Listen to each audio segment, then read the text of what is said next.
Good morning, all. I would like to call this meeting to order and welcome everyone this morning. Welcome to all members of the council that are joining us in person and virtually this morning. Welcome to our staff who will provide us facts and information so we can make the best decisions of the corporation of ACW and our 6,100 residents. Welcome also to all members of the public and your delegations that you'll present to us today and to the media. At the outset, I would like to indicate that meetings of council are live streamed on the Township's official website in accordance with the live streaming and virtual participation of meetings policy. By attending this meeting, attendees and participants are consenting to their image, voice, and comments being recorded and available for public viewing on the Township's website. Do any members of council have a pecuniary interest or potential conflict of interest to indicate at this time of any agenda item that we have today? Seeing none, I thank you. We do have the minutes from the 13th of August. I would entertain a mover and a seconder for these minutes. Deputy Mayor Vanstone moves, seconded by Councillor Hickey. Are there any questions on these minutes? Seeing none, I would entertain a show of hands that the Ashfield-Colborne-Wawanosh Township Council hereby adopts the August 13th, 2024 council meeting minutes as written. And that is carried. Thank you. Open forum is an opportunity for any members of the public to make any comments that they would care to about any agenda item that we have on our agenda today. Are there any members of the public that would like to make any comments at this time? Seeing none, I thank you. Delegations and public meetings, we are very fortunate to have the Goderich Regional Airport Task Force to present to us today as a delegation. We have a number that are in attendance. Taylor Lambert as our chair. John Marshall, I believe, will be presenting. Martin Vanderloo, Mr. Ferguson, and also Mr. Vincent, who is the chair of the Huron County Economic Development Committee. So welcome. And at this time, I would like to turn it over to you for your presentation to us today. Please, Mr. Marshall.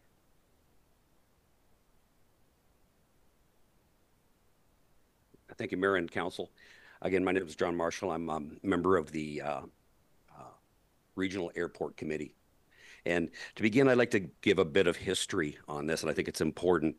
If we go back about 7 years, Mayor Grace at the time came to Huron County Economic Development and made a case for the regional airport process. And he talked about the airport from an economic development, as an economic development asset, the airport from a tourism asset, and the importance of the airport from a historical perspective. And he wanted us to consider the opportunity side of the airport, not just the deficit side of the airport. And it was clear in looking at the history of the airport, the recent history of the airport, that it was being operated a bit as a distressed asset, that there was no real view to increasing the revenue of the airport, that it was basically had deteriorated a bit, and that there needed to be a lot of work done if we wanted to save and have this airport as an asset for Huron County. So Mayor Grace and the Huron County Economic Development Board, Town of Goderich, I should say, and the Huron County Economic Development Board decided that we would co-op on a full strategic plan for the airport. And we gathered $70,000 between the two entities, and we procured a full strategic plan from really Canada's premier airport experts, a company called HM Aero. And about 15 or 20 pages of that report are in your package. And from that strategic plan, we learned a number of things. You can imagine a 150-page report, we learned a lot of things. And some of which we're doing. One of the things it said was to create a committee of interested stakeholders to guide the strategic plan. We did that, and many of us here today. It said to do some badly needed upgrading in the airport to make it more user-friendly, safer, and more welcoming. And thanks to the town of Goderich and Sean Thomas and Janice Hallahan and the people, that is well in play. And it's there's been a lot of improvements made in the airport in the very recent past. The most important thing that the report said to us was to create the airport as a regional airport, to expand it had to be a regional airport to expand its reach, image, and marketability. And to that end, the airport says, and I'll read it to get it right, it says the airport should be financially supported regionally against the suggested and equitable sharing with other municipalities and with a regional governance structure conforming to that regional sharing, to that financial sharing, I should say. And that's why I'm here today, I was thinking about this morning on the way here. The strategic discussion of this airport actually begins with this discussion today with ACW, because that's the core of the report, is the regional airport structure, regional funding, regional governance.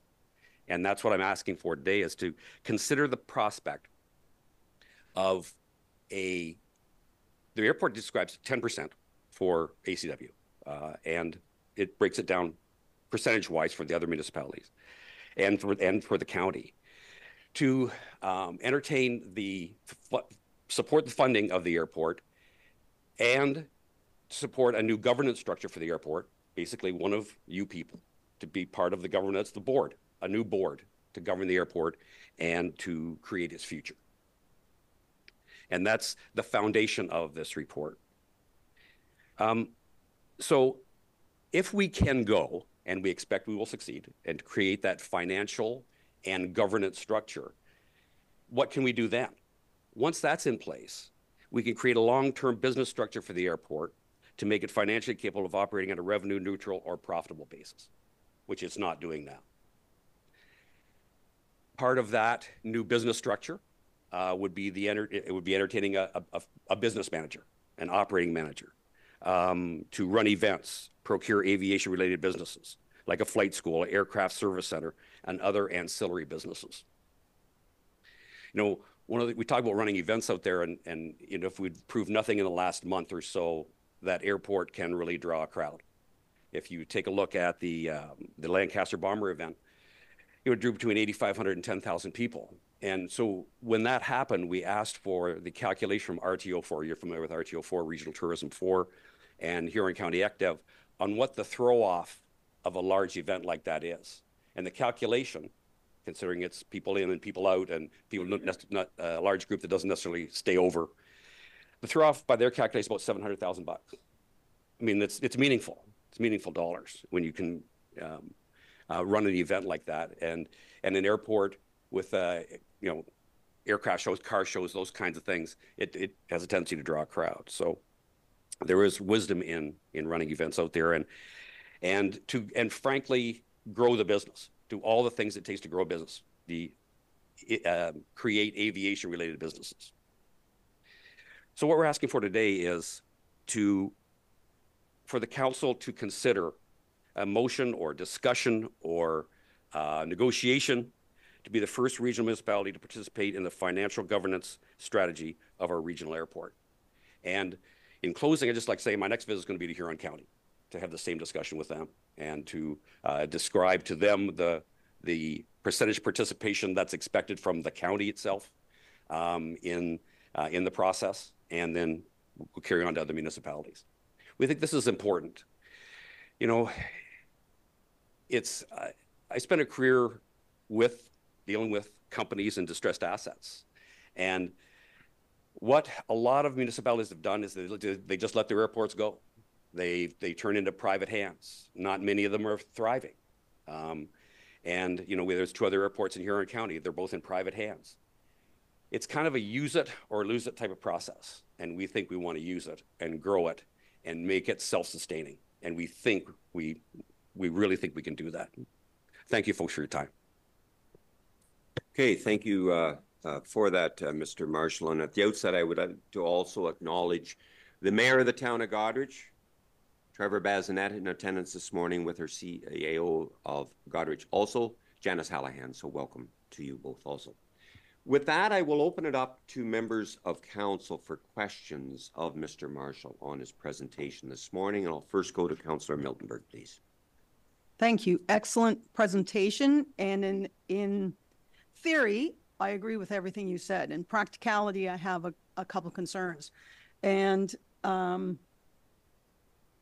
I assume this is just to start the conversation, but the conversation for me would need to have more actual numbers in it.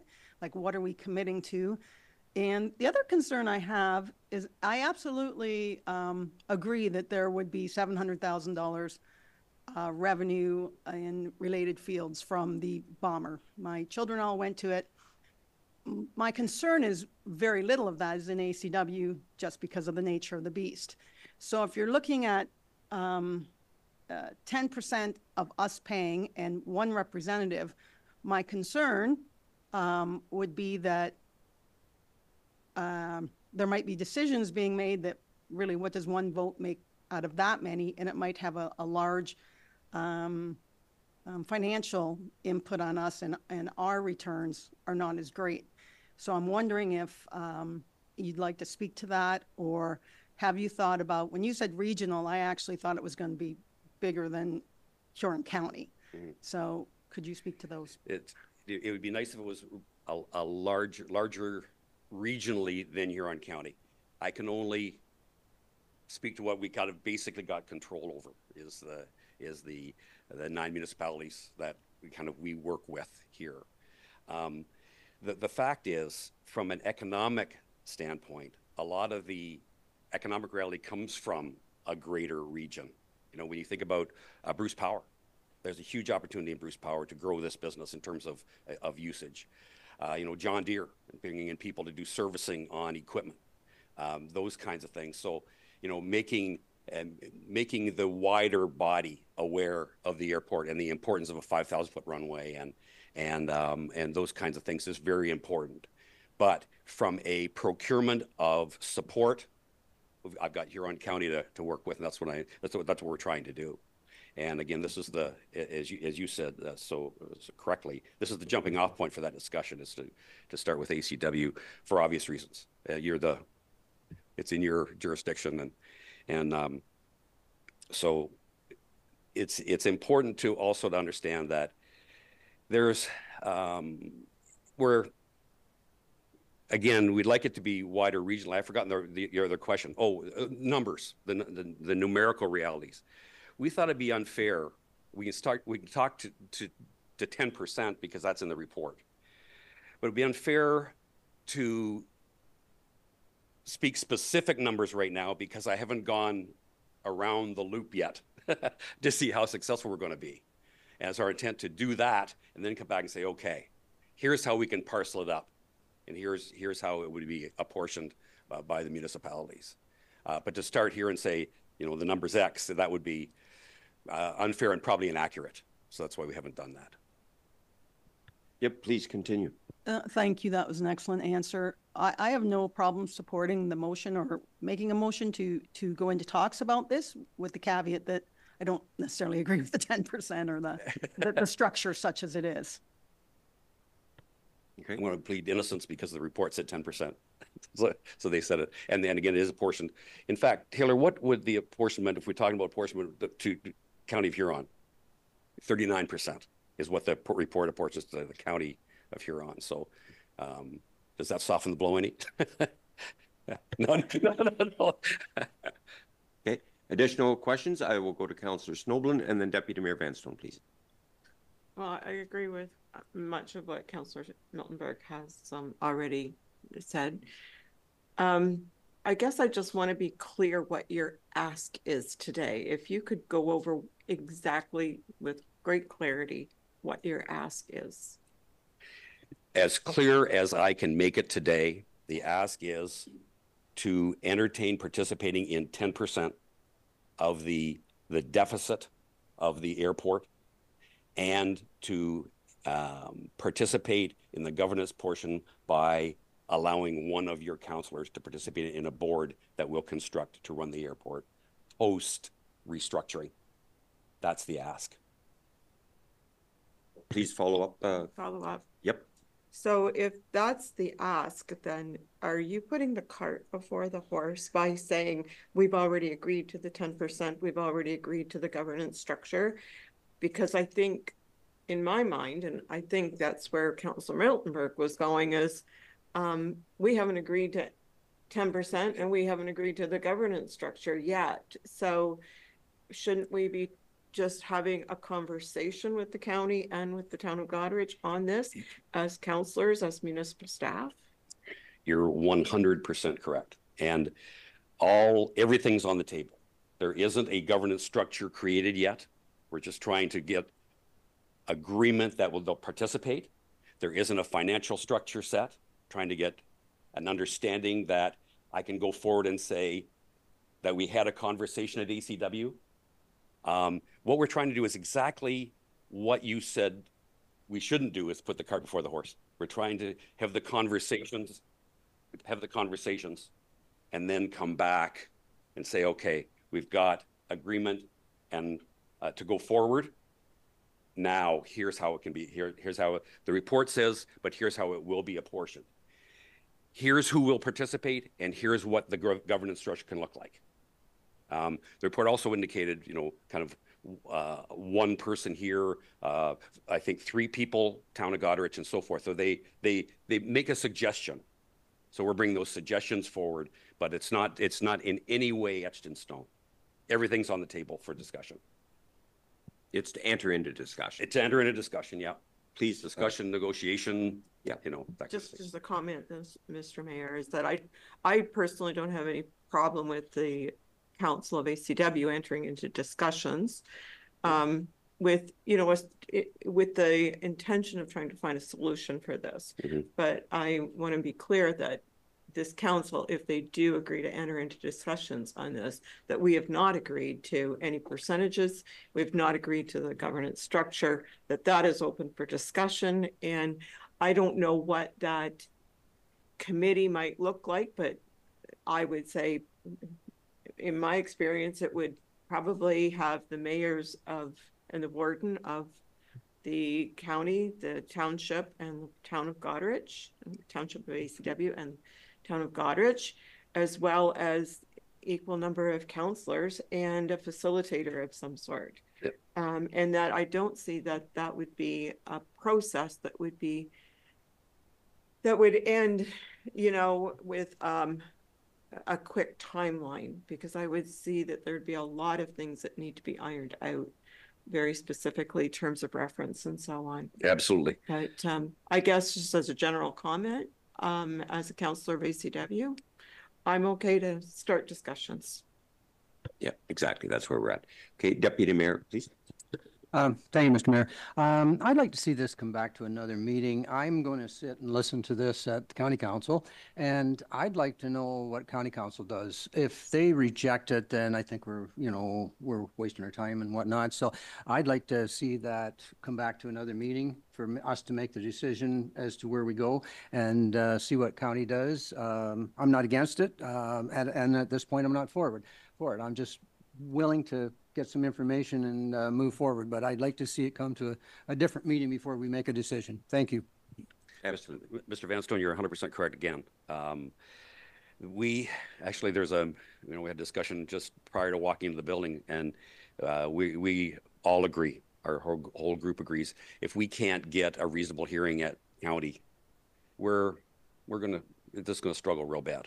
And it would be, well, not necessarily our last hurrah, but pretty close to our last hurrah, and it'll continue as it is, and for as long as it goes. We've got to succeed at county, or it's trouble, and there's not a guarantee that we will. So we'll be back again. Yep, no worries. Councillor Snowden, please. Another question. You mentioned that should this go through, it would become a regional airport, yeah, right? So did you say what kind of an airport it is right now? It's not a regional airport. Mr. Lambert, can you speak to? It is. Just, yeah, please go to the microphone if you would to make your comments. On the airport commission, 3 years ago, I believe we changed the name of the Goderich Airport to Goderich Regional Airport, because it really is more reflective of what the Goderich Airport is. There's pilots from all over Huron County that have hangars at the airport. There's businesses that are impacted by the airport, so we consider it to be a regional airport. You're okay. Please follow up. I'm good with that. I'm curious because I don't know. I'm asking the question because of ignorance on my part. I don't know what classifies a regional airport. I thought there was criteria that made it a regional airport as opposed to some other kind of airport, but no, there's no definition of it. No. Okay. We just consider it to be a Goderich Regional Airport because it really impacts the whole of Huron County and beyond. Okay. Thank you. Additional questions? Councillor Forrester, please. Hey, thanks, Glenn. I think it's on. So like how many planes would land there on like any given day now? And what are you like, if you get this vamped up, and then how many? Fortunately, the expert is here. Okay. I don't have the numbers here, but on a monthly basis, we're getting anywhere from 150 to 350 planes coming in to Goderich. A lot of them meet at the Sky Ranch, the restaurant. Corporate jets fly in on a regular basis. Their pilots go to the Ben Miller Inn while the owners are up at the Bruce nuclear plant having meetings. So the benefits to the region are pretty significant. I can get you the numbers if you'd like. So like, why wouldn't, is King Carden not big enough, or? King Carden cannot handle jets. Okay. There's an insurance aspect, and corporate jets need at least 5,000 feet of runway. King Carden don't have that. Okay. Good question. Any additional questions, comments? Councillor Hickey, please. Thank you. Checking over the report before this meeting, I'll be honest with you, I was not in favor of it. But hearing you talk this morning, I think it's a good process to go through as a first step to hear what is involved with. I like the questions and the comments from the other councillors at the table. I think there's a lot more to hear before we make a decision. So I'll support that. Thank you. Definitely. Thank you. Any additional questions or comments from council? Councillor Miltenberg, please. And I realize I've said it, but I'm going to say it again because I have the numbers in front of me. Town of Goderich, 51%, county, 39%, and township for 10%. And you've described how it's regional, and I agree with you. My suggestion was that the county should be bigger. That's my suggestion. Okay, thank you for that. A couple comments that I would like to just follow up on, and that is that we do have a unique partnership with the fact that the Goderich Airport is owned, or the regional airport is owned by the town of Goderich in ACW. And that's a great relationship, a wonderful relationship that not all other areas enjoy to the same degree that we have in that partnership. When you spoke of Bruce Power, do you foresee opportunities as far as isotope transportation? With the Bruce being the leader in isotope production for medical treatments, specifically cancer treatments. Do you see a future in the Goderich Airport playing in that? I don't know that much about it, but I would think with the half-lives of these medical isotopes, the important thing is to get them to their destination as soon as possible. And we can be in Chicago from Goderich in an hour, as an example, and I know that's one of the places where they ship them to. So there's certainly opportunities. Okay, good. Thank you for that. And as the isotope business ramps up at the Bruce Power, we think we've got to be a focus. Like it's the only 5,000 foot runway in the area. Okay. Path forward, clerk, do you have a comment, please? So just to wrap this up, this is what I've got drafted for the minutes, and then we'll get a show of hands from council to support. Council expressed interest in entering into discussions regarding the request of the Goderich Regional Airport Task Force and requested that a fulsome discussion and report be brought forward to a future meeting of council for further consideration. Does that kind of encompass it? I'll ask for a show of hands if council is in support of this. And that is supported by council. Thank you very much. Thank you very much for your delegation and presentation, an informative presentation to us this morning. Thank you. With that, I would like to move to 5.2, and that is the Senior Active Living Center in Dungannon, and welcome Stephanie Hartwick and Kent Gillen to present to us this morning on this subject, please.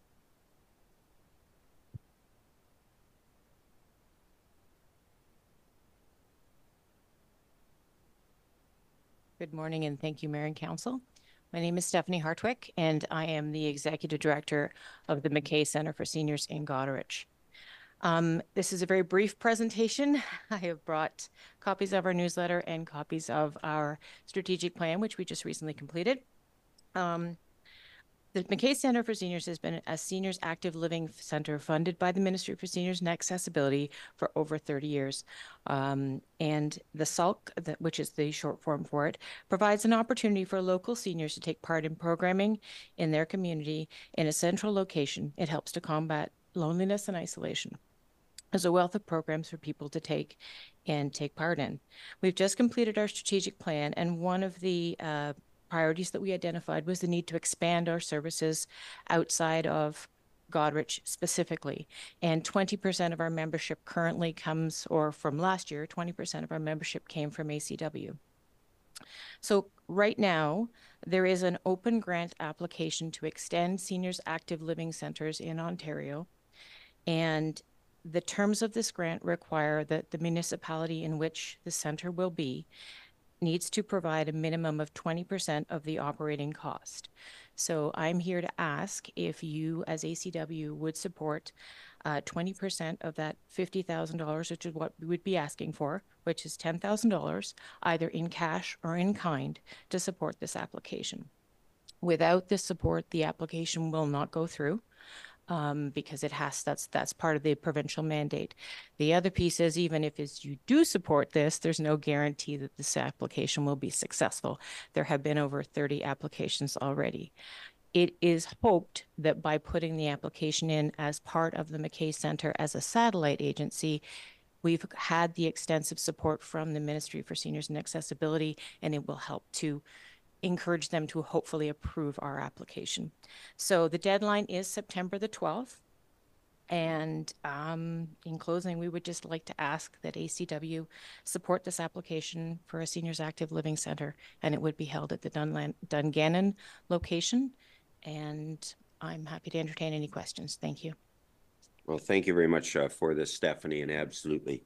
And I'll open it up. First comment or question will come from their Deputy Mayor, please.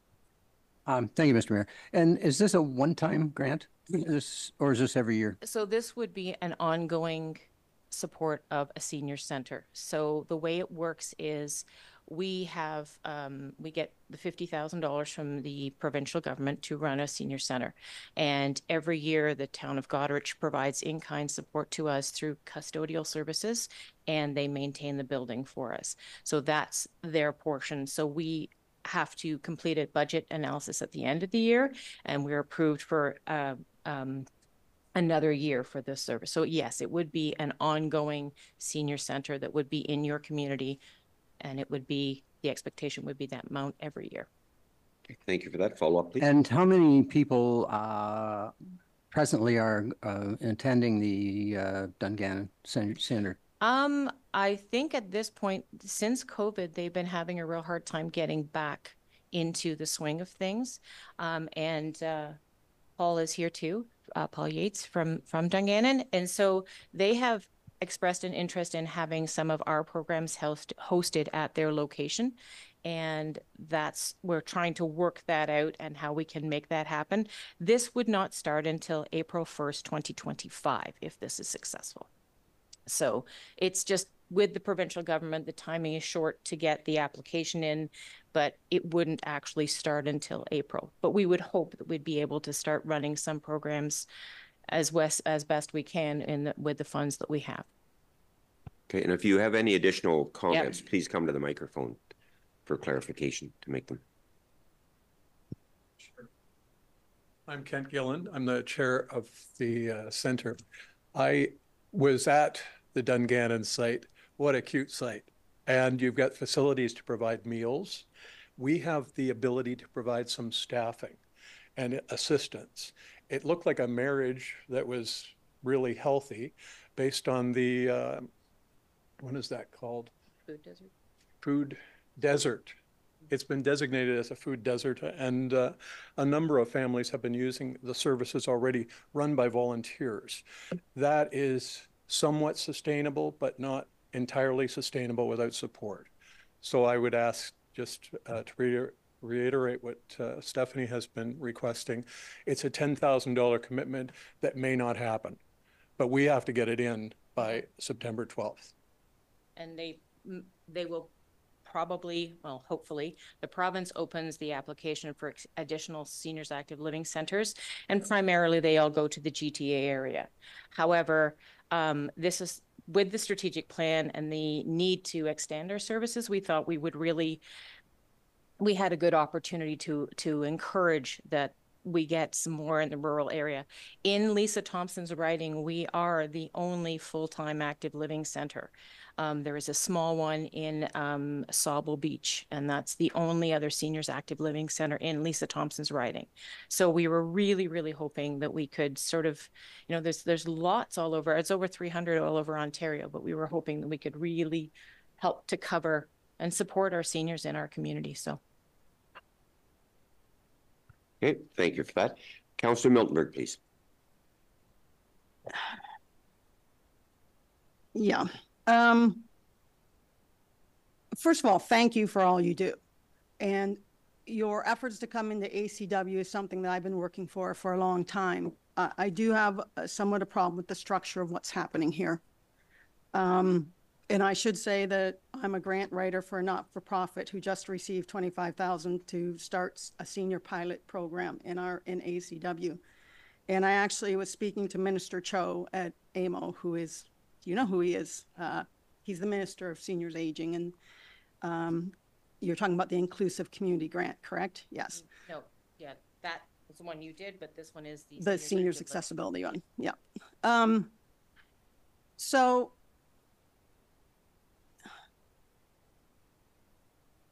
we have a community granting policy for this reason, $50,000 without any information about what that $50,000 is for besides programs is problematic for me. I know what $25,000 will buy. I know it very intimately. I'm running that program. The second part is when you're calling it the Dungannon Senior Center. Now, that went through a rebranding 2 to 3 years ago. It's now the Dungannon Community Center. It holds the license. There is a brand new board of directors. We have not seen any financial statements. So all of ACW is actually designated a food desert, not just Dungannon. And while I want this to happen in ACW, realistically, what should happen is pilot programs to see if it would actually work.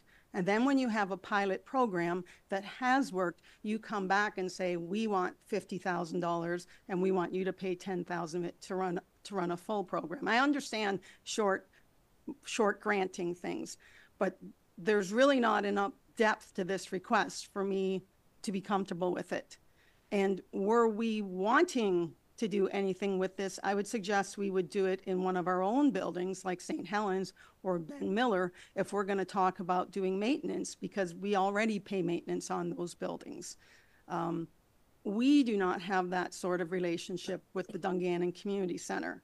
So what you're asking for is us to create that relationship, start paying operating costs when I know that they have they've talked before about there's not much seniors. In fact, their only grant requests for us for the last 2 years have been for youth. So while they're there, they're also in St. Helens, they're also in Port Albert, and they're in Ben Miller.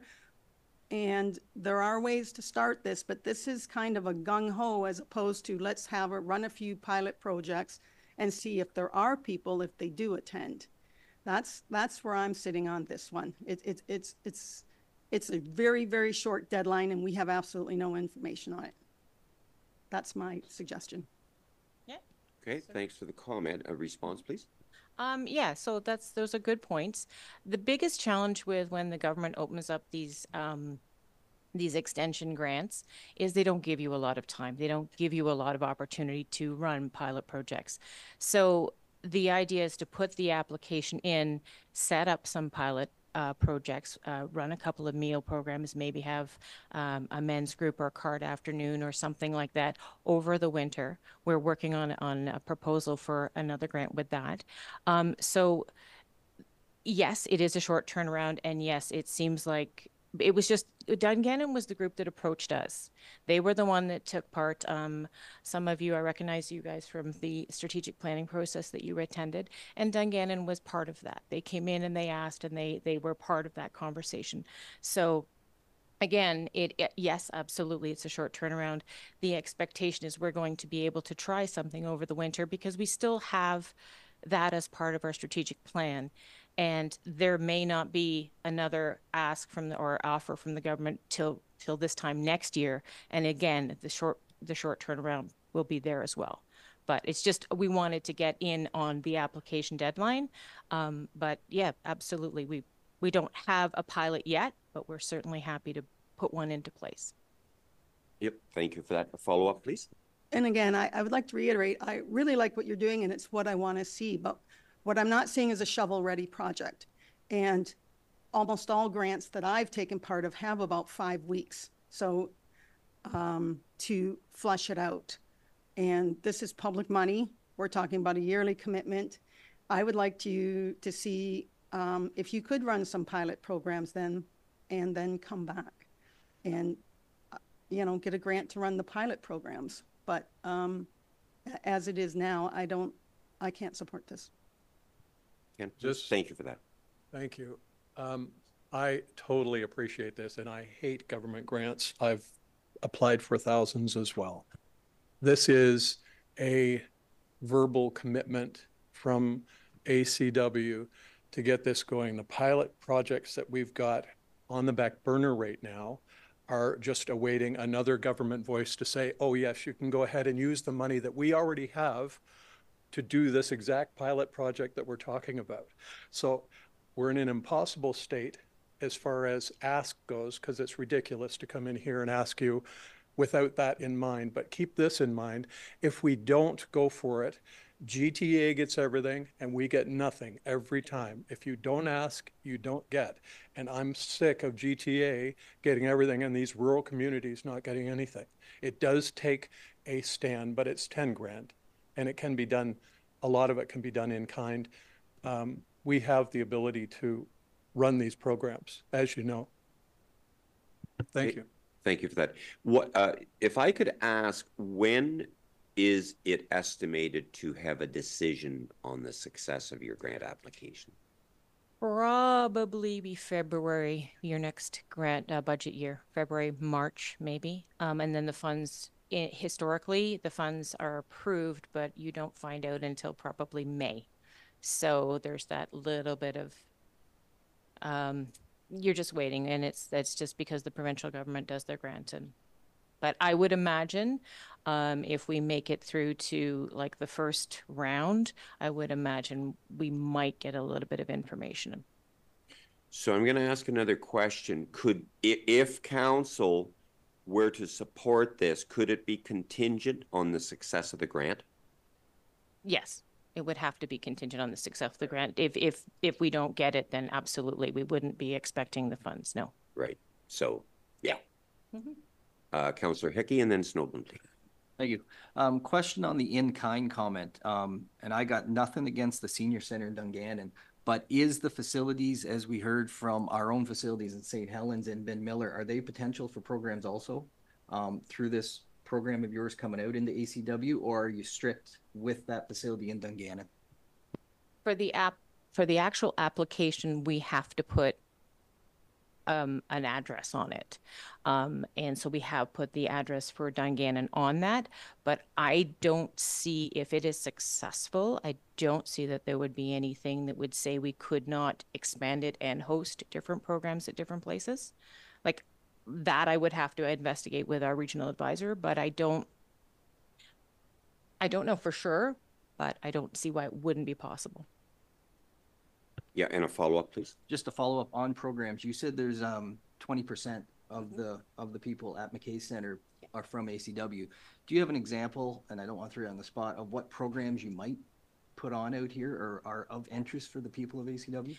Yeah, what we've sort of thought about, first of all, would be a weekly or a bi-weekly meal program. And then we were also thinking about either a card afternoon or coffee and sort of, or yoga.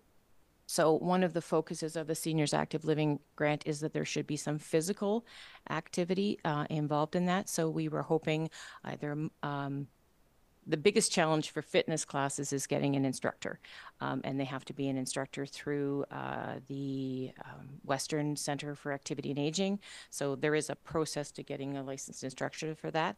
But I think starting some fitness or exercise type programming, yoga and cards, I think that would be, you know, something that we definitely, that's what we've looked at to get started. Okay, thank you for that. Councillor Snowblin, Miltonberg, and Deputy Mayor in that order, please. Thank you, Mr. Mayor. You mentioned that Dungannon approached you about, and in theory, I think I agree with you, Kent, that it appears to be a fairly good marriage, you know, that it could be beneficial to both parties. But right now, there's only one party here making the delegation. The Dungannon community, did you say is here? Yeah, okay. So I want to make sure that, like, I'm not hearing anything from Dungannon, and I know that Dungannon has asked us for different things in the past, and we want to support them, but there's a lack of depth in what they can bring us for us to be able to support it. So I'm kind of with Councillor Miltenberg. I want to see a little bit more depth to this before we commit. I know we can verbally commit, but when we verbally commit, sooner or later somebody's got to write a check, and if it's an ongoing check, I don't know that I want to see a little bit more of what this looks like before I commit to fully expanding this. Kent, please. I'll just ask you to take a look. So the potential is huge. It is. We have 400 plus members at the McKay Center right now. Can I get you to pass some of those around?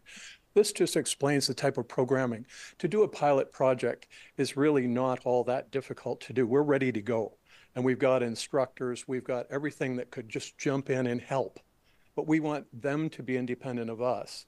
It isn't our objective to run the program. Our objective is to make it independent. Part of our strategic plan is that. So to ask for a commitment to your seniors based on what is possible is kind of logical, and the fit is perfect. We have Dungannon because they came to us. Would we have had another one? Absolutely. But it fits with our strategic plan, but it also fits with our ongoing hope that our seniors are looked after. And whether it's Dungannon, Port Albert, or wherever, everybody needs some help. We need to get started and be part of this process, because we're being left behind as a rural community, and I don't like that. Thank you for that. Councillor Miltenberg, and then Deputy Mayor, please. Okay, I really feel like I'm being the bad guy, and I can't emphasize enough. I really am happy with you, what you do, and I understand it fits your strategic plan. It's not necessarily in ours to make a new relationship with ongoing to support with a building that's not ours, without a clear structure and financials and everything else from the other third party, as Councillor Snowblin attested to. Like, even if someone was from Dungannon was here, that's not. No. That's not the DCA who has gone back to all the others. It's not financials from that building. I understand the short-term grant. This is not a shovel-ready grant. You say you have grant requests out to do pilot programs, which you could do in Dungannon. If you're really gung-ho about this grant, then move it to one of our buildings where we already support it. It's too late. Then I would suggest that it's too water? short time. That's Okay. where I would go with this. Interesting. Okay, Deputy Mayor next, please. Thank you. I've got a what if. If we suggested that we give you or commit to the $10,000, but only for 1 year. And then if you get the grant, you run the pilot projects, and if they work, then you bring it back to us and we can dive into it if it works. But if it doesn't work, I wouldn't want to go that route any further. Thank you. Okay, thanks for that, and I like that comment. Please. That's a great suggestion. We don't know the answer to it because we've never been asked. It's highly likely. I mean, why would they? The application would require a report of the financial commitment would be included in our financial report to the ministry. So I would have to ask our regional advisor about that, if that would be a one-time. I don't know if the province wants to just fund a 1-year venture, so I would actually have to specifically ask that question and find out the answer for you, but it is a good question. Okay, thank you for that. Follow-up, please. I wouldn't ask the government to 1 year. I would just ask us for 1 year, because once you get the grant, then if you get the grant and it works, we would go forward. But if we get the grant and it doesn't work, then we don't want to tie ourselves into a 10-year or 20-year deal that it doesn't work. So I would be more than happy to do it once, but not forever if it's not working. Yep, thank you for that. And I think, any other questions or comments from other members of council? I think we do have a commitment to everyone in our municipality. Youth, everyone of all ages, and that includes the seniors. We do have a group that participate in Goderich at the McKay Center at the present time. And I concur with Deputy Mayor. I think it would be incumbent upon us to agree to the $10,000 commitment dependent on the grant being successful. Yes. And this is a one-time commitment. Then in the future, see where it goes to come back to us at a future time. There's no downside to that. If the grant's not successful, we're not committing any dollars. And if the grant is successful, it's a one-time to come back in the future. Councillor Miltenberg, please. $50,000 on programs. We're paying 10%, but we don't know what the programs are. We don't know how often they're happening. And I happen to know how much $10,000 will buy in pilot programs. And I also know that historically, the Dungannon Senior Center has not been open in the winter. It's not heated. Like, are those now operating expenses now part of this grant, or is it specifically for the programs, or are we paying to open a historically closed building and keep it open? Yes, please identify yourself. My name is Paul Yates. I'm a member of the board of directors for the Dungannon Senior Center. It is still functioning as the Dungannon Senior Center. It's incorporated as, and we've opened it up to the broader community and described it to the broader community as the Dungannon Community Center. So we're offering programs through different agencies to different age groups. We have a program for young children. We do not have any programs for seniors at this time. But to your point, it is self-sufficient, it is self-funding, it is open all year round, and we have various activities. There's a monthly bingo that draws people together. We have planned community dinners and breakfasts that draw people together. They don't make money, but they bring people in from the surrounding area. So if that addresses your question about whether it's open all year round, it is heated, it is lighted, and it's a functioning facility. Thank you for that clarification. Follow up, please, Councillor Miller. That does answer my question, because like I say, we have never seen the financials, or that was not my understanding from anecdotal. So, yeah. Okay, thank you for that. Clerk, do you have any direction for us options at this time, please? Well, it sounds like there's some varying opinions in the room, but I think we should wrap this up. So I do have a suggested motion that I will read off, and if there's any member of council that would be interested in moving that, we should deal with it.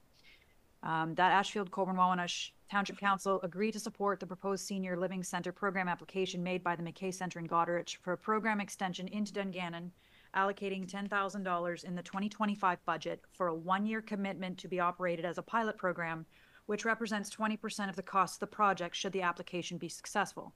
And further that, a letter of support be sent to the McKay Center to support the application. That kind of sums up our discussion. Okay. Any member of council move that? Moved by Councillor Forster, seconded by Councillor Hecky. We've had enough discussion. All in favor of the motion? Opposed? And that is carried. Thank you very much. And thank you very much for your presentation to us today. We do have copies of our newsletter, and I'll leave those outside. Thank you. Thank you. Thanks to all. Okay, with that, we have nothing under Treasury or Planning today. We do, under the Building Department, have the information that has been sent out as far as questions and answers on the Community On-Site Inspection Program. That is for information purposes for all members of council. Any questions or comments on that? Councillor Forster first, please. Okay, thanks, Glenn. I did have people ask me about this, and they said if you get every on a road, they think that 330 is awfully expensive. Like, I don't know how many he can do in a day, but. Okay, thanks for the comment. Brett, any response on that, please? Yeah, I mean, everybody's entitled to their opinions. That's fair. There's a lot of office time. You gotta have a vehicle to drive there. You have your computer, your reports. There's another follow-up report that goes out at the end. There's a pile of work that goes into one of these, just gathering information, talking to somebody. There's just a lot of work that isn't necessarily seen at that moment in time that goes into these inspections, and just a lot of follow-up on them as well. So I would almost argue that it isn't even high enough to cover what the actual cost is. But I can appreciate how visually somebody would have that perception. On top of that, we've included the permit fees if work's required, which that's $750 that the township doesn't collect if they had to replace their system, whether it be a result of this program or just upgrades that they wanted to do on their own. They're receiving that added savings there. I appreciate that people feel it's a lot of money. I get that, but I don't know if that kind of helps or not, that answer. There's more involved than what appears on the surface. So if the fella or lady fails and the person has to come back to re-inspect, is that an additional fee on top of that, or that 330 encompasses everything? Brett, please.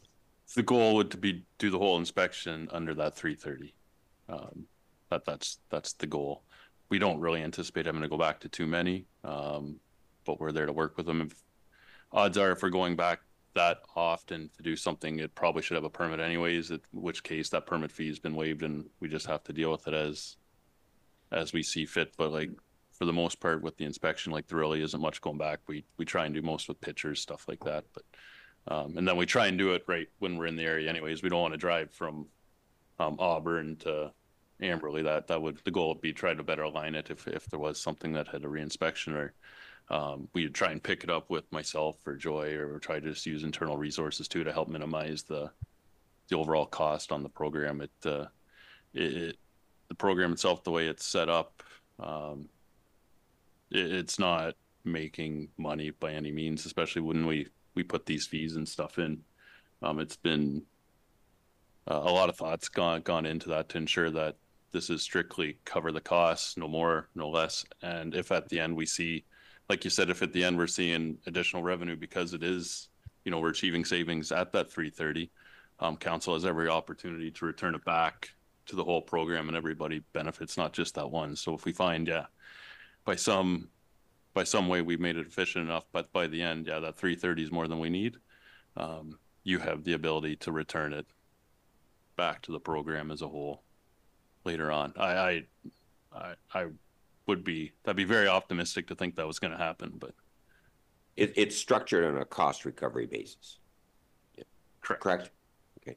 Okay, this one fellow is older and he could pass away. I could pass away. That's what I told him. It's the same thing. But so how are you ever going to catch somebody that's hooked into a field tile? Like, you're not, right?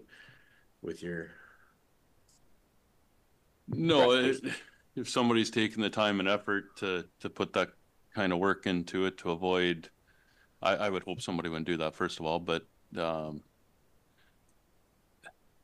if somebody did, and they could exist, you never know what, you know, people did back in the day. Even it's just, you know, a lot of things gone on over time. It's not a current practice today, but you know, practices 50 years ago are a lot different than they are today. So it's not impossible. Generally, you know, if something like that has happened, the only way we'd really ever find it, because it's not a destructive test, is if something like kind of showed for obvious reasons, or just through general discussion with the owner that, you know, like just inadvertently it just kind of comes up, and then we look at that and try and figure out how to best deal with it. But yeah, like we're not digging up the yard to find it. It's just not practical, and it's not something I've seen some pretty nice lawns. I don't think there'd be some very happy people with us if. so they always are complaining they just have gray water. Well, that's the same as our weeping bed. That's what so that's right? Yeah, so they operate a gray water system, and it treats water very similar to what a class 4 sewage system does. They have, you know, other owners, even on the lakeshore included, have composting toilets. We need to make sure that these things are being disposed of. People are educated properly on how to use them. And then long term, you know, as the program evolves, I would definitely see a conversation with council. Okay, once we gather the information, I see opportunity to kind of revamp and grow the program to actually fit the needs of the community. Today, we know very little kind of about, you know, okay, are the gray water systems working properly, or are they functioning as, you know, we intended them to? Are they having to clean them out more regularly than maybe they should? You know, are the privies being built to the proper standard? They don't get permits, but they're still regulated by the building code. And by gathering this information, seeing what's out there, then we can kind of evolve the program to focus on the areas that need the attention, if that makes sense to council. We don't have a very good baseline right now, I feel. But I appreciate fully why people would express that opinion, because, you know, if you're in the middle of a field and you're nowhere near anything, I get it. And if they are doing the right thing, there are lots of people that are, and I get why they feel maybe they're not. They don't necessarily need the service we're providing. It's just with the information we have right now, it's very hard to pinpoint those people that don't actually need the program to benefit from this program right now. If that kind of helps council, if it makes sense. It's just so if we can get out there, get that baseline, I think then we can really adapt the program to fit the overall needs, focus on the areas that actually need attention, and you know, the results will be there in 6 years as to help council guide them to make that next decision. I don't know if that answers it all, or.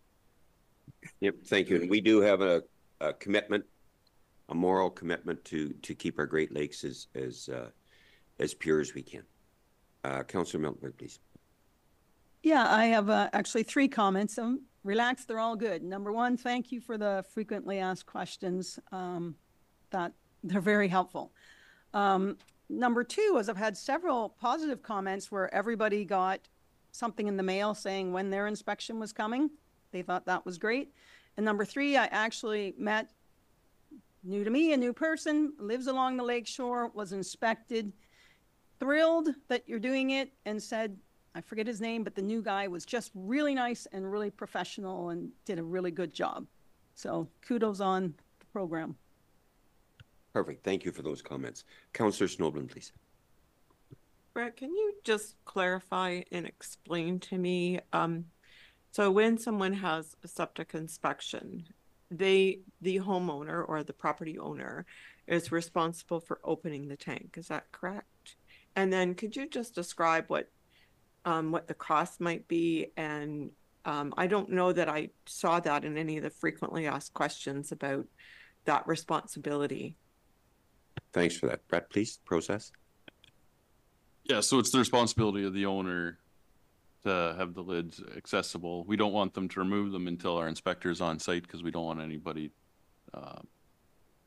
getting hurt prior to us arriving. And then afterwards, we would hope that they would get covered up promptly because, yeah, again, we don't want these things left open.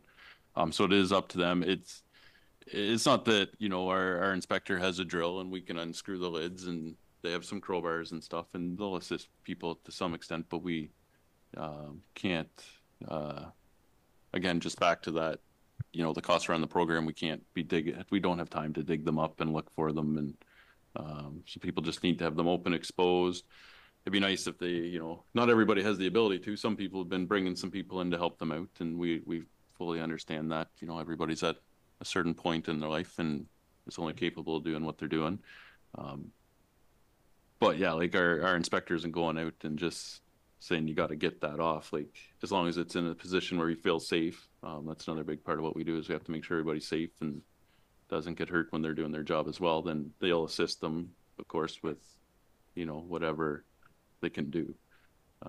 I know an example is we got some some lids, and our inspector has the tool and he'll pop it out and set it off to the side. But we would like the owner there. We don't want to be doing this without the owners or a representative present, just to ensure things are as they like. Perfect. Thank you for that. A follow-up, please, Councilor Knoblauch.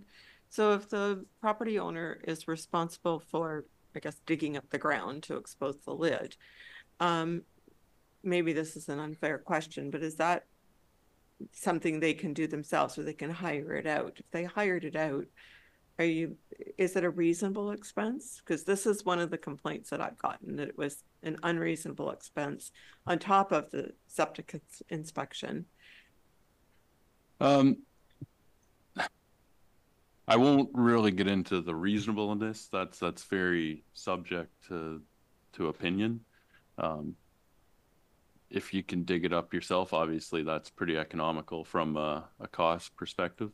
If you have to hire somebody in to do it, then I guess it'll come down to what they're charging you to do it.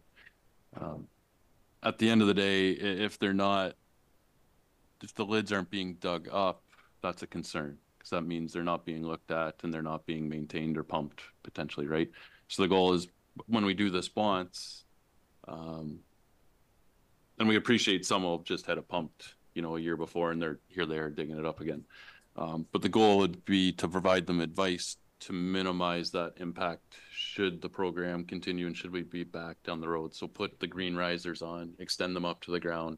Let's leave them away where you can get at them, maintain them much easier, because we don't want them in situations like that, where it's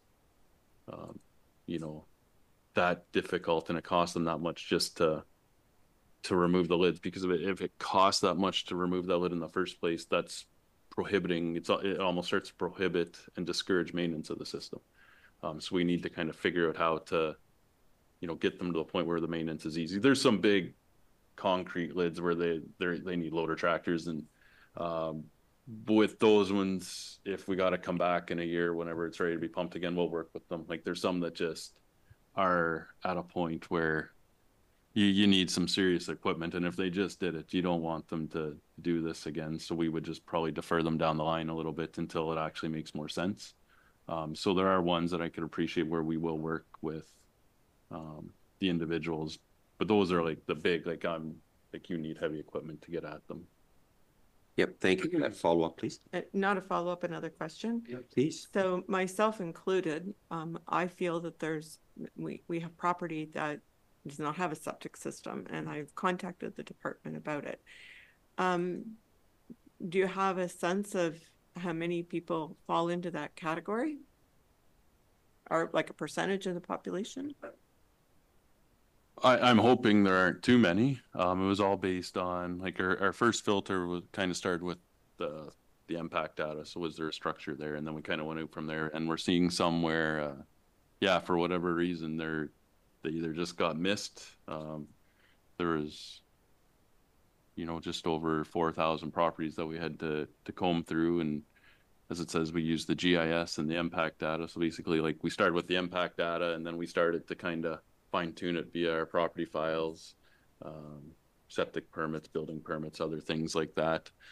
So, but still, there are properties like you described out there. So people should just have a quick look. I don't know how many there's, because like we went through it, and so it's difficult to say exactly how many there are. I know there's some even that have removed structures in the last 10 years, but the data still shows, and some newer ones still show the structures on the GIS too. So we got all sorts of different scenarios that we're coming across that, yeah, we just ask the people just be patient and let us know, and we'll remove it and get it straightened out. It's just surprising how not inaccurate, just how difficult the data that exists is to kind of interpret to make it fit every situation. It's just not as, the quality isn't there, let's say, to start these first views. So, but like I said, we just basically, yeah, we started with that first impact data, and it just kind of filtered out from there, and then we use GIS and other tools just to kind of get rid of, because we don't want this to happen either. We all have, you know, other things to do in our day than make a phone call to the township. So I get it. Yeah. Thank you for that. Councillor Hickey, please. Thank you. To expand on a question from Councillor Snoblin on the process, on the website it says about an hour to expect somebody on your property for an hour. They will not go in your house, your facility, your building. What I'm getting asked, what do the property owners expect to happen over that hour? If they're not going in the buildings, if they already have the lid open, what can they expect to happen to filter inspection, or questions they might get asked, or over that hour, how's it going to go? Thanks for that. Brett, please. Yeah, so obviously they'll complete the inspection of the tank, and they take the sludge stick, and they measure the depths and the solids in the tank. They look at the filters, the baffles. They do a walk around the bed. They'll GPS the bed, so the owner gets a nice little map after that with the overlay of the GIS underneath it, so it accurately depicts where on the property their bed is, their best guess if we don't know for sure. And then as well as they'll ask them a few questions, such as how many bedrooms. And this was even all kind of right back to day one in the bylaw that we went through with everybody, the questions we were going to ask. So there's no surprises when we get there. But they're going to ask them, you know, how many toilets, how many bedrooms. And then as well as, depending on the inspection, what we're seeing, they'll start to go through tips and tricks and things to watch for. If it's an older system, they might start talking, you know, just down the road, replacement ideas, cost, stuff like that, so they're aware. Because what we find is we have a large number of systems, and what we find most cases is people don't always appreciate the replacement cost of one of these systems. I mean, even a gray water system can be 10 grand north and keep going, right? A septic system on a small lot, you're starting at 35,000. You know, even in the middle of a field now, they're, you know, in around 20 to start, right? And people just, we're finding that people are kind of surprised as we talk to them about this, and it's nice that we can even get out there and prepare them for that. So having these conversations, if your system's, you know, 40 years old, have you ever thought about replacing it, you know, or do you have an idea where you might do, or do you have like what it would cost, and we can start have these other conversations. So a lot of what we find on site kind of drives how the conversation goes. But if it's you know, if it's a newer system or even an older system and everything looks good, we're not going to be there. The hour will carry on, but sometimes it takes more than an hour too. So just because we say it'd be about an hour doesn't mean we're there 60 minutes and then done. It kind of varies, just like any inspection, any, you know, visit. Even the plumber will make a quote and he'll think it'll be half a day and he's gone in 30 minutes, right? But it's just your best guess. It's just to allow the schedule to kind of give them enough time. We try and do 7-8 inspections a day, but it all depends how many are booked as well. And so, but yeah, just because we say an hour doesn't necessarily mean we'll be there the full hour. I know some have taken longer, just by nature of the system. So. Perfect. Thank you for that. And this is an opportunity to make some upgrades as far as when you spoke about risers and that sort of thing, that just simplifies the maintenance in the future. So thank you very much for this. With that, under administration, 9.1 is the appointment of Chad Krieger as the fire chief for North Huron, as North Huron provides a portion of the coverage to ACW. Do you have any questions on this? And if not, I'll ask for a show of hands for in support of considering this in the adoption of appointment in bylaw section 18. That is supported by council. Thank you. The Huron County Emergency Services and Goderich Fire Response Time for Lakeshore. The report has been included.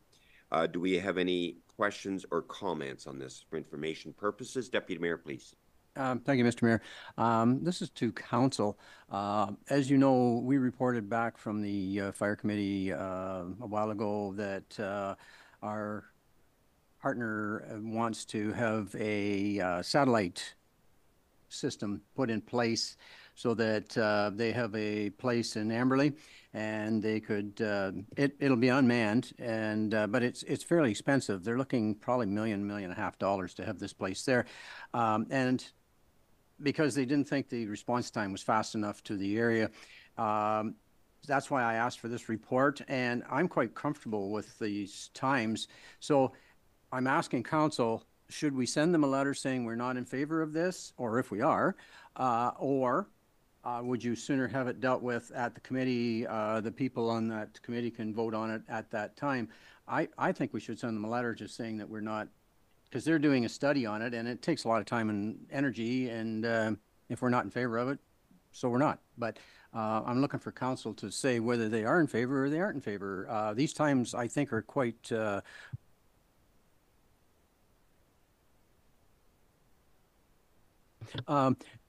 yeah, it doesn't matter where you are. If you can have somebody at your house in 12 minutes, whether you're on the lake or, because inland's just as bad, I know for sure, because we've had one of our neighbors and they were a good 12, 15 minutes to get there. So I think it's quite even, and I don't think we need the satellite system. So thank you.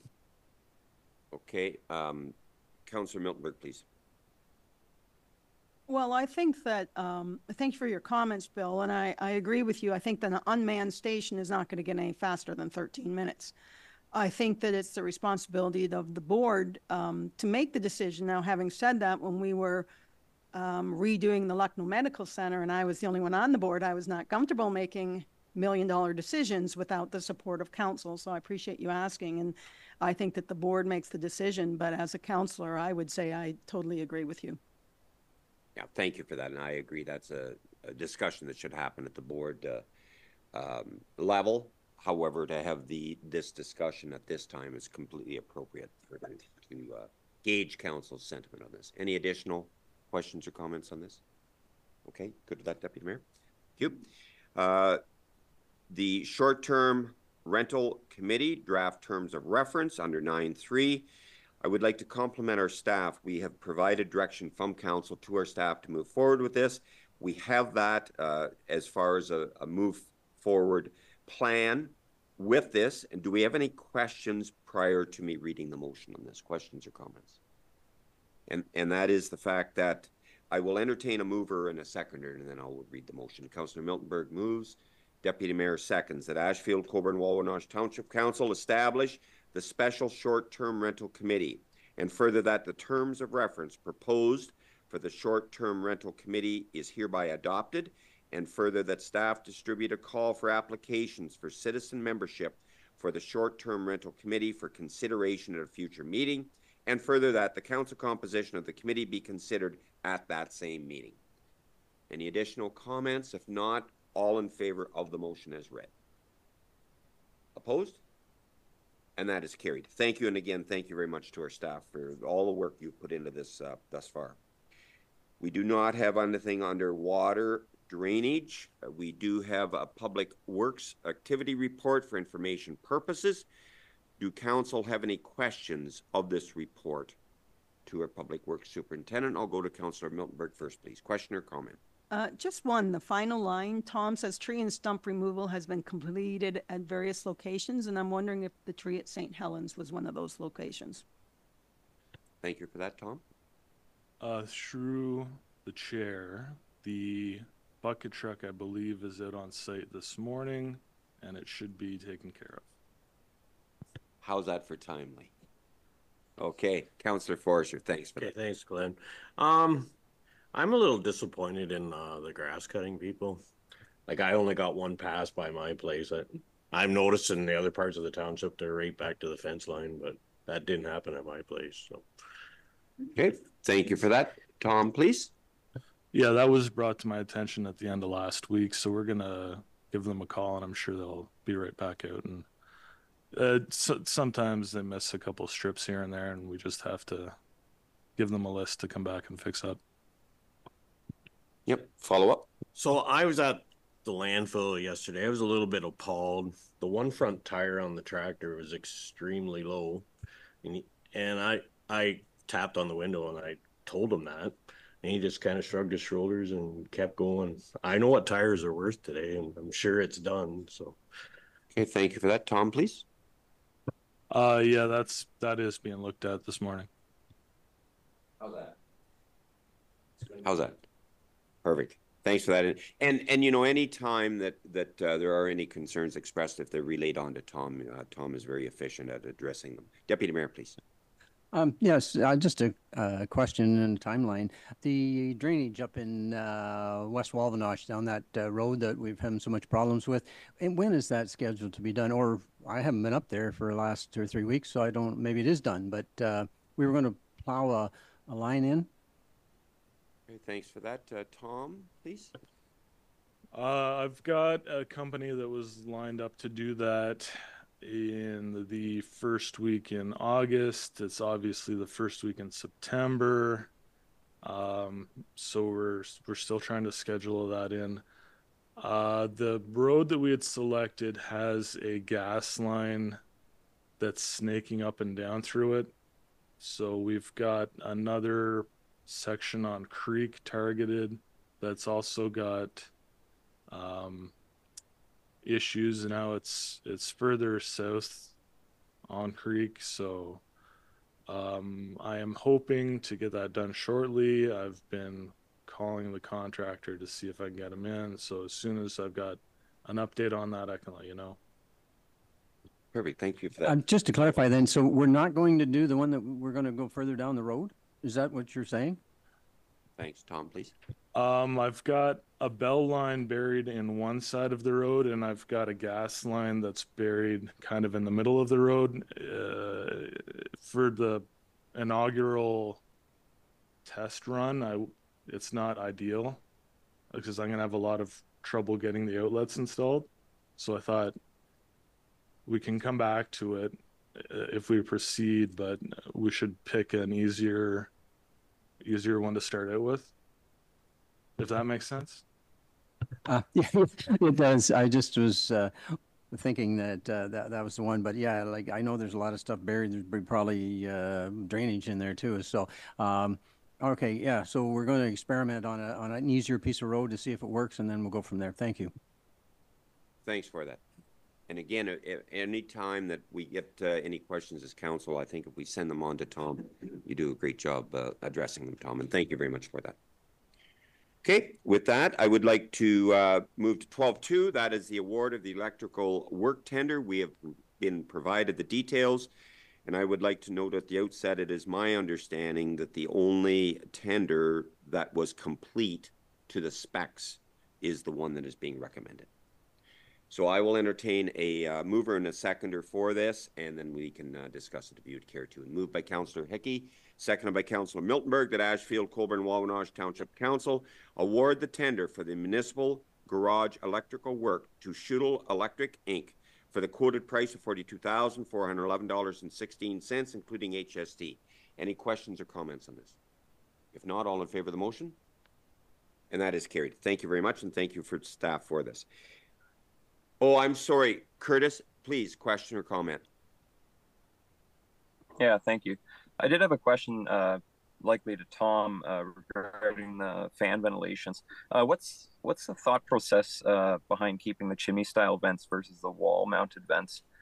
I've personally installed a number of the wall mounted fan vents in shops and barns, and usually when they're put up towards the ceiling height, and if you can access a draft location low to the ground, such as just cracking a man door or an overhead door 2 or 3 inches, it usually makes quite a good draft and ventilates the building quite well. And it just looks like an opportunity that could save us a lot of money. Thank you for that comment, Curtis. Tom, please. Yeah, so obviously with the price, I looked it over a lot and thought about it. And if that's an avenue that council's wanting to go down, then the recommendation would be to retender. As it was, the request was for replacing the existing fan in the existing location. I've got one company that didn't bid on it altogether that might have. I've got two companies that had an advantage because they bid on something that was easier to install. At the end of the day, I recommended going forward with the original request. So the building's designed with the fan in that location. You can put in different fans in different locations. I just had it as originally intended. If that's again, if that's something you want to look at, let me know. Okay, thank you for that. Follow-up, Curtis, please. Yeah, thank you. No, I completely understand your thought process behind that, Tom. I mean, if the building already had the chimney style vent, it makes complete sense for someone to look at it and be like, well, we need to replace that because that's what was there. I do think that we could save a substantial amount of money going to a high mounted wall unit or a number of high mounted wall units, even considering obviously there's going to be some, framework modifications, some new cladding and things like that. And I do think that it would work just as effective, if not more effective. And again, I do think we could save a substantial amount of money going that route if other people were in favor of retendering that. Okay, thank you for that comment. Tom, you're in charge of this. Are you comfortable with the quote that we have from the standpoint that it'll be effective, or would you like to revisit this? What is your opinion on this? I guess given that I took an extra period of time to think it over, my recommendation was to continue as originally proposed.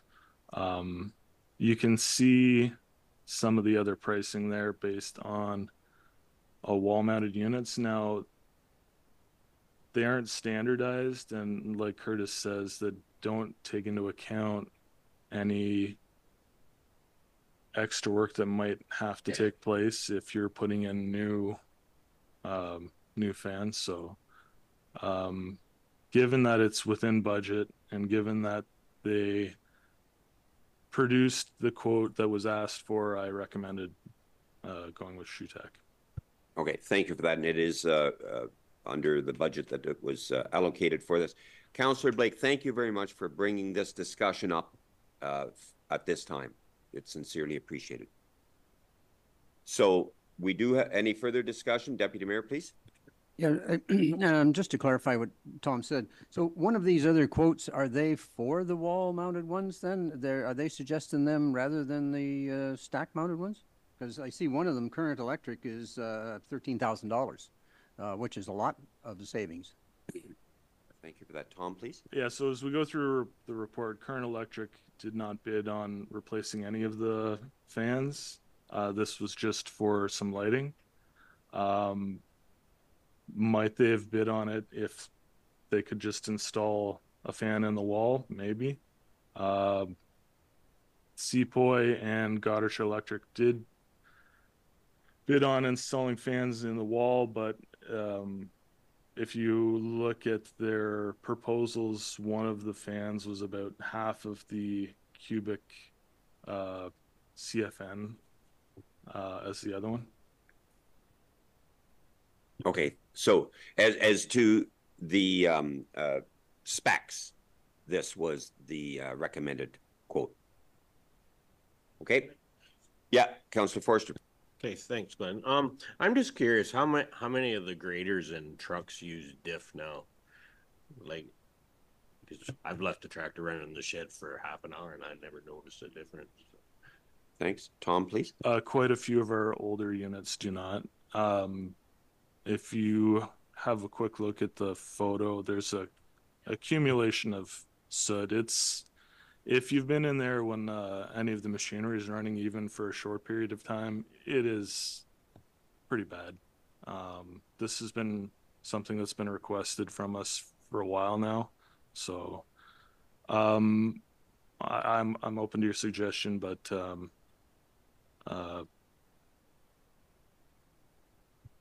yeah. But as we replace equipment, they're going to be diff, right? So then this won't be necessary. I would wonder about that. If you're still having machinery that's burning hot, it's still going to produce a little exhaust. Safety of our staff is of paramount concern. Okay, we have a motion that has been moved and seconded that Ashfield-Colborne-Wawanosh Township Council award the tender for the municipal garage electrical work to Schutel Electric Inc. for the quoted price of $42,411.16, including HST. All in favor of this motion? Opposed? And that is carried. Thank you. And thank you for the work you've done on this, Tom. 13 is committee reports from any members of council, and I'll go first to Councillor Miltenberg, please. Well, as you know, I went to AMO, and there has been requests in the past for more fulsome reports, while some of you would like me to speak less. So I'll try to do a nice little mix here. I did take copious notes, but the highlights for me were on the Sunday, there was practical tips for an age-friendly community, and that's what I was referencing. The Minister Cho was actually there, and I spoke with his deputy minister. And are they the ones sending me stuff? No, it's the next one.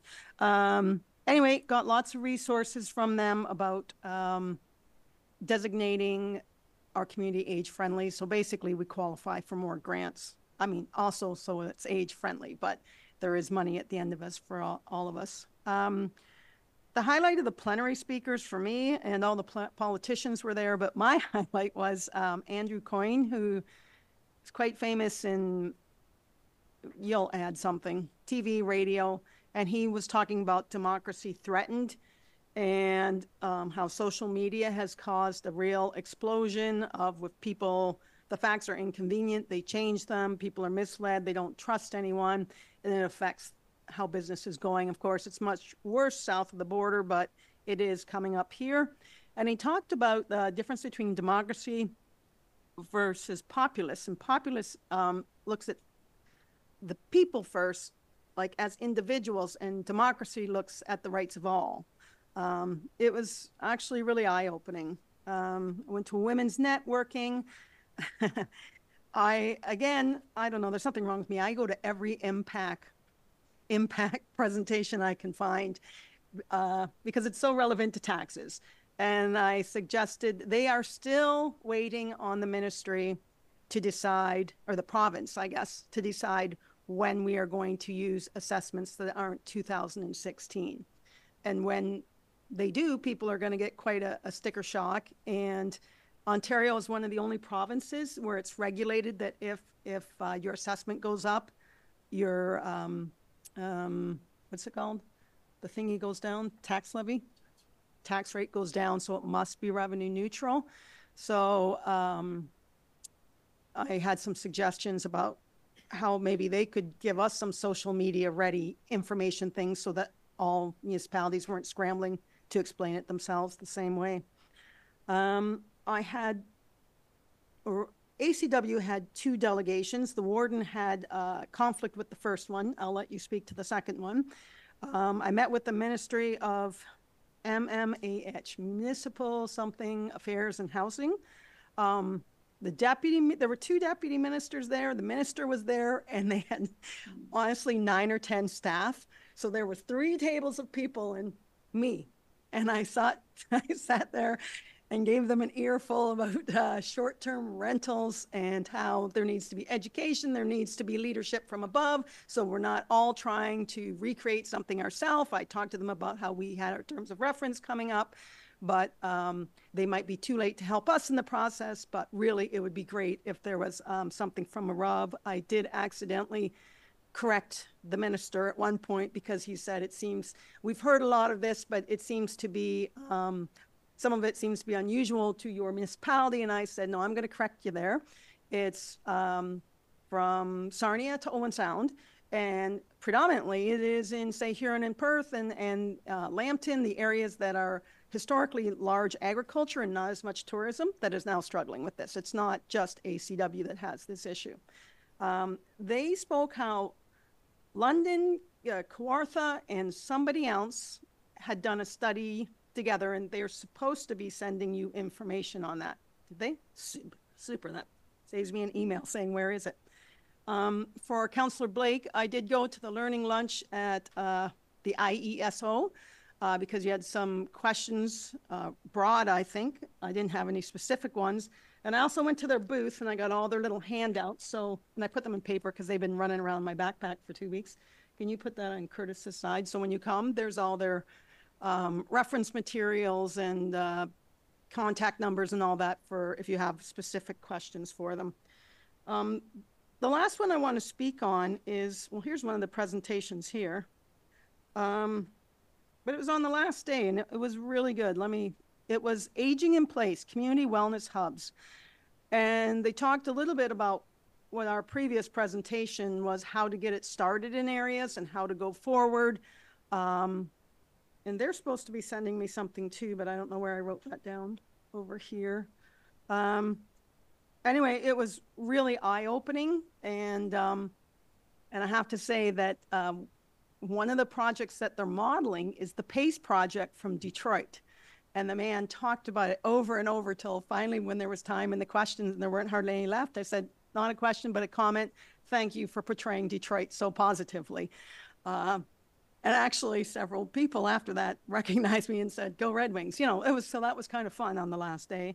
But it was just an excellent, excellent conference. I really think that this is, I don't want to say by far the best conference, although I think it is because they're all good, but I really think the AMO is really worth going to. And I have all sorts of handouts if anybody wants more detailed stuff. And Glenn, I'll leave it to you to talk about our meeting with the minister about aggregate resources. Okay, thank you, Councillor Snowblin. I will just address AMO and then open it back up. For that, I was involved in probably 9 delegations at the conference, and I was unable to join the STR. However, I was able to join the aggregate, and they heard us. And I think that's the most important thing. And the response was, we're not only monitoring it, we are putting in more inspectors as far as the rehabilitation of pits. We made them aware of the number of years that we're addressing pits.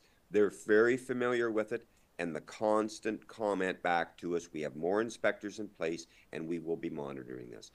And I would have to say, to be honest, the more recent pits are being rehabbed more appropriately than the pits from years ago. So there's a process and a catch up on that. I would like to say that.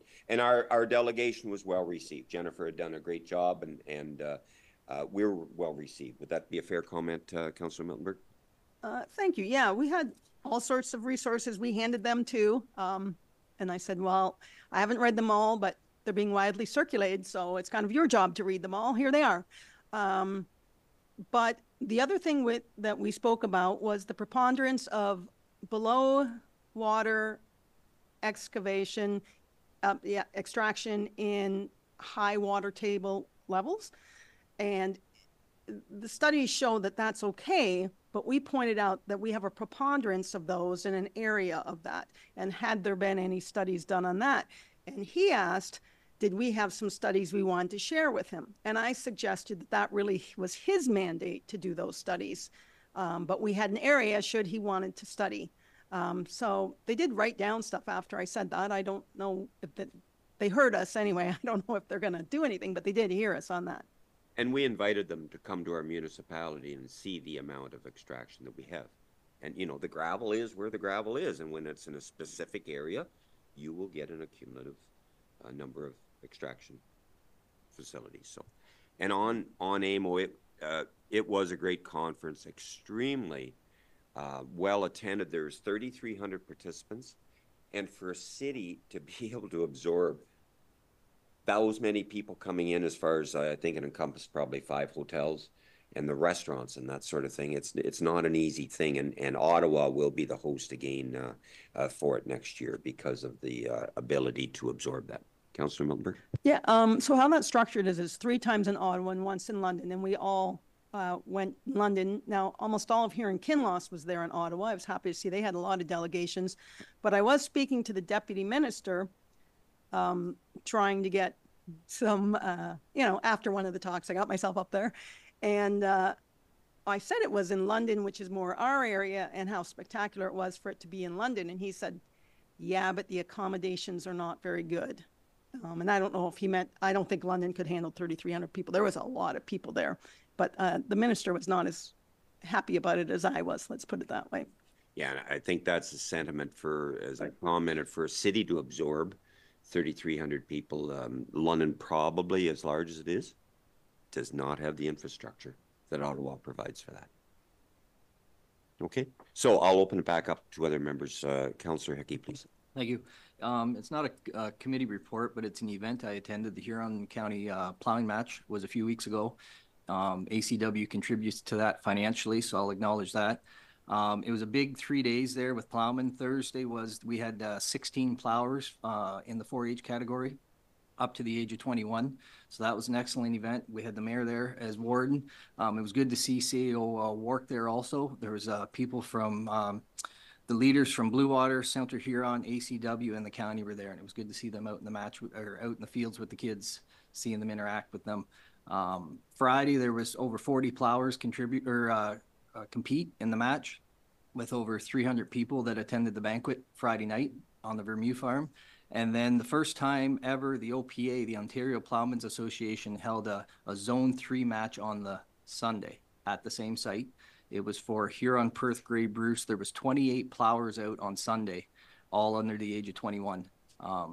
As far north as Shelburne, into Sarnia area, they all came into the Vermew farm. So it was a big 3 days there for the plowing match. Thank you. Thank you very much. And if I could just follow up on that, it was a tremendously successful event, and thank you very much, Councillor Hickey, for all your involvement in that with your family. We never, ever want to take for granted it just happens. It takes a lot of volunteers. It takes a lot of leadership from the leaders of the sodbusters and the support of the parents and the family and that sort of thing. I had many people speak to me about how significant Huron County is as far as the plowing match. And we never want to take that for granted, because other counties are envious of us. For the amount of, we've had more youth involved in this match than there had been in previous years. And from outside of the county, they're amazed.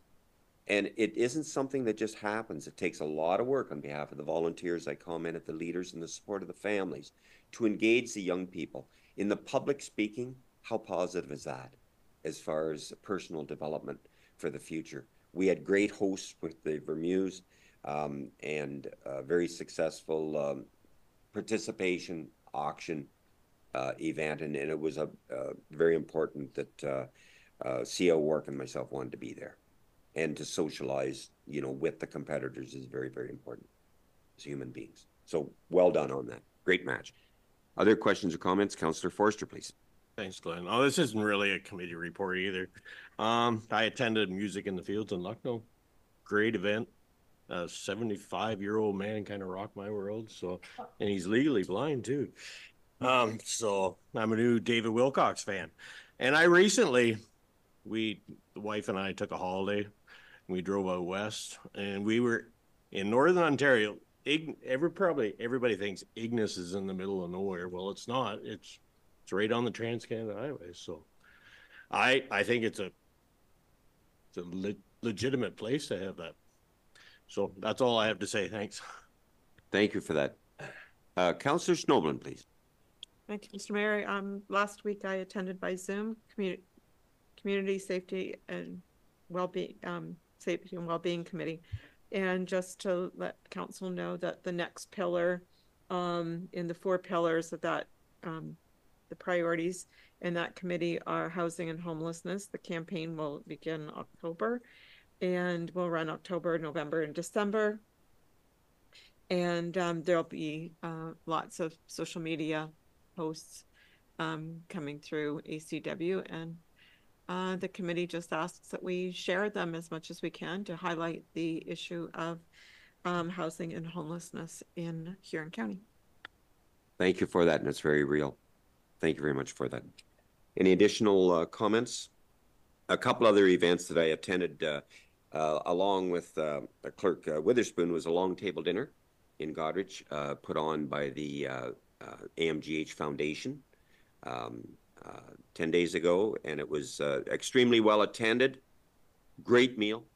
Hors d'oeuvres were wonderful, and the crowd were very, very generous in both their donations at the live auction.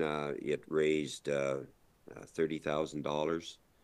There were, and it was highlighted by 2 tours of the salt mine. First, there was only one, and when the bidding got to 7,500, one of the runner-ups had asked previously, and I mean when he's in at 7,100, if Compass would offer a second tour. They were approached and they granted that. So the successful bidder paid 7,500, and the runner-up also paid 7,500 for an additional tour, and it was really well received by all the participants. And the other event just on the weekend was down at Clinton Raceway, and it was the RCMP musical ride, and it was Saturday night at 5 o'clock, and then on Sunday night at 5 o'clock. Minister Thompson and the Jim Ginn, the mayor of Central Huron, and myself were in attendance at that. 1,000 people. Grandstand was full. And, you know, for the musical ride to come to Huron County and this close to us, we had many, many residents of ACW that attended that. I saw them on both evenings. Yeah. And it's great. It's great for the young people. Very, very professionally well done. And we're fortunate to have it this close to us to avail it to our residents of ACW. Councillor Blake, please. Yeah, thank you. Just wanted to let everybody know about the Ben Miller Community Hall Beef Barbecue, September 12th. Tickets are $25 for adults, and children under 13 are $12.50. And if you have any children under 6, they eat free. And I also just wanted to give a shout out to the Ben Miller Hall Committee. There's a lot of new faces been joining lately, and I won't say any names, but one, excuse me, one person in particular has been doing a really excellent job of trying to get more and more activities going on there and drawing attention to the beautiful place that the Ben Miller Hall is. So thank you.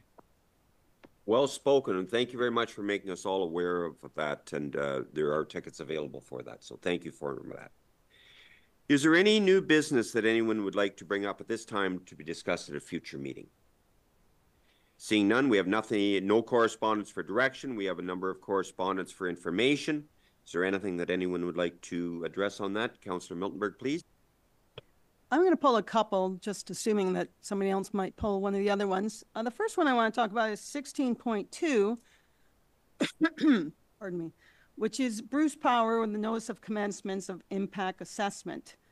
And I know we haven't done this before, but recently we've had an influx of people from other municipalities or even our own wanting us to comment on like wind power, the NWMO, internal policies, things like that. Is this something, I mean, we haven't done any research on it, and the stage to public comment is very slow, or small rather. Is it something we should be commenting on? I mean, it is what it is. There's already 2. What difference does a third one make if we're this close? But I don't know. Have we had anyone saying that we should be making a statement?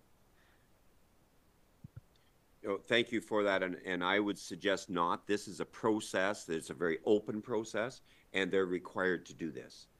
So that is my understanding of that. Okay, then moving on to my second one, which is okay. a, And now, if I could just make a comment before you do that, and this dovetails into that, and I should have mentioned it in the committee reports. I attended a breakfast with the regulators regarding NWMO at Teeswater a couple of weeks ago, and again, it's very, very important that all members of the public realize that there's a comment period for suggestions, express concerns as far as the NWMO. And the purpose of that meeting of all municipalities was just to make everyone aware that there's a process for anyone to make comments. And there is a lot of work that has been done. We have had a tour of that facility as a council, and to follow the science in the process. And so I did want to comment on that. It kind of dovetails a bit into the Bruce C. Please, your next comment. thank you. It's under 16.3, which is the Maitland Valley Conservation Authority Draft Watershed Strategy. And the question is for whoever's on the board, and I'm not sure who that, Evan, is it just you or is there someone else? I'm unfamiliar. It's you. Do you mind if I ask Evan a question about this? Please. So Evan, were you, I mean, I've read it. It looks fine to me. Are you like intimately acquainted with this? Did you help make it, or is it just come to the board, or how does this work? It comes to the board from the staff, yes.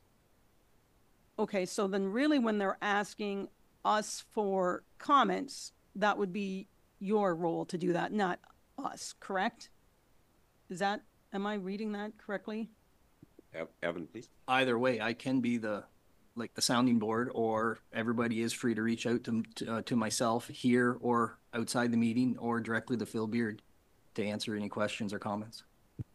No, I'm happy with the report. I was just kind of curious about the fact that we're asked to make a comment, but you're on the board. That was just kind of like they're doing it to be nice. Is that it? It's an open comment. Again, just openness as far as communication for the betterment of Maitland Valley Conservation Authority. And we have a real interest as ACW because of our lakeshore and the erosion and how to mitigate the erosion to the best of our ability on that. Would that be a fair comment, Councillor Hecky? No, that's exactly right. And I was going to pull that too. Thank you. Yeah, no, just open up. It's open opportunity for anybody from the community, from the public, from around the table here, just to reach out with any comments from that pages. I won't go through it all. It's 9 pages long, but yeah, it's an opportunity for anybody to speak up in whatever avenue you choose. Perfect. Thank you. Anything else from anyone? If not, we have nothing under unfinished business or coming events. So we'll move to the bylaws, if that's okay with everyone to go around the room. And I'll start with the appointment of the fire chief, and it would be moved by Deputy Mayor Vanstone, seconded by Councillor Snoblin, that leave be given to introduce bylaw number 54-2024. Being a bylaw to appoint fire chiefs and deputy fire chiefs for the corporation of the Township of Ashfield-Colborne-Wawanosh, and then it now be read severally. A first, second, and third time, and finally passed this 3rd day of September 2024. All in favor of this motion? And that is carried. I thank you. We do have a closed session today, and so it'll be moved by Councillor Hickey, seconded by Councillor Miltenberg, that Ashfield-Colborne-Wawanosh Township Council moved into a closed session in accordance with Section 239 in brackets 2 and brackets B of the Municipal Act with the CAO, Clerk, and Public Works Superintendent remaining in attendance at 10:47 a.m. for the purpose of discussing personal matters about an identifiable individuals, including municipal employees, and that would encompass a Public Works employee. All in favor of this motion? And that is carried. We will recess for 5 minutes to allow our clerk to secure our meeting, and we will reconvene. Let's make it at 10:55.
You're now back in open session, so